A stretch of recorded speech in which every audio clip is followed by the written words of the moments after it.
এই স্বপনে এদিকে আয় তো। ভাইয়া কি হইছে?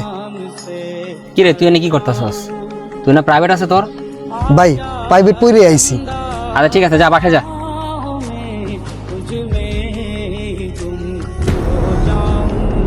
কি রে তোরা এনে কি করতেছস? ভাই এমনি বসে রয়েছি। দেখ তোরা অনেক ধনী মানুষ, আমরা গরিব মানুষ। আমার ভাইরে অনেক কষ্ট করে পড়াশোনা করাইছি, আর তুই কি করছস? আমার ভাইরে বিড়ি সিগারেট খাওয়া নষ্ট করছস।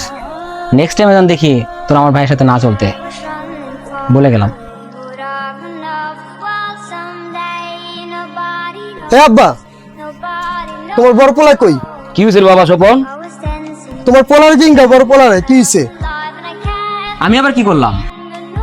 কিরে তুই আমার বন্ধু বন্ধুরে কি কইছস? তোরে কি কইয়া চলতে হইব? কাল লই চলুম না চলুম? আর তুই পড়া কি বুঝোস? জীবনে কি গেছিস স্কুলের পাশে? তুই বুঝবি কি? বলদ কোথাকার। আর শোন, কলেজে পড়লে বন্ধু দুই একটা থাকি, আর তোরা আজকে আমি লাস্ট ওয়ার্নিং দিয়ে দিলাম। নেক্সট টাইম যদি তুই আমার পিছে লাগছস, তোর একদিন কি আমার একদিন, বুঝ জানিস। আসলে আব্বা, তোমার আজকে আমি কইয়া দিলাম, তোমার পোলা যেন আমার পিছে না লাগে। তোর না মানা করছি, তুই স্বপনের কাছে বাঁচবি না। স্বপনে যা করে ভালো করে, এখন খারাপ করে না। হ্যালো শিক্ষিত বলা হয়। আব্বা আপনি জানেন না স্বপন কত খারাপ হয়ে গেছে গা। অ্যাপল আবার নির্লগে চলে নেশাপানি করে, সিগারেট খায়, এই জন্য আমি নিষেধ করছি। স্বপনে যে আমার শিক্ষিত বলা, তোর মতো মুর করে।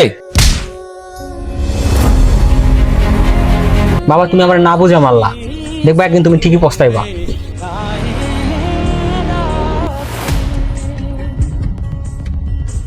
হ্যাঁ মামা বল। বাঘে কত করে পড়তেছে? 1500। আচ্ছা আমি আব্বা তো লইতাছি, রাখ। এ আব্বা, কি হয়েছে? 1500 টাকা লাগবো। তা কিসের জন্য 19 টাকা লাগবো? তুই টেনে কি করস? টাকা কি হালায় দেওয়া জিনিস? টাকা তো কাজেই লাগাম, তোমার তো চাইছি দাও। এখন তোর আমি ডেদুম করতেন না।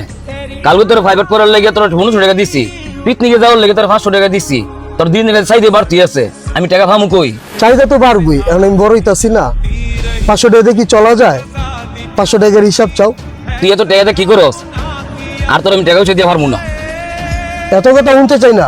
টাকা লাগবো, টাকা দিবা, কইতে দিবা, বাইর করো।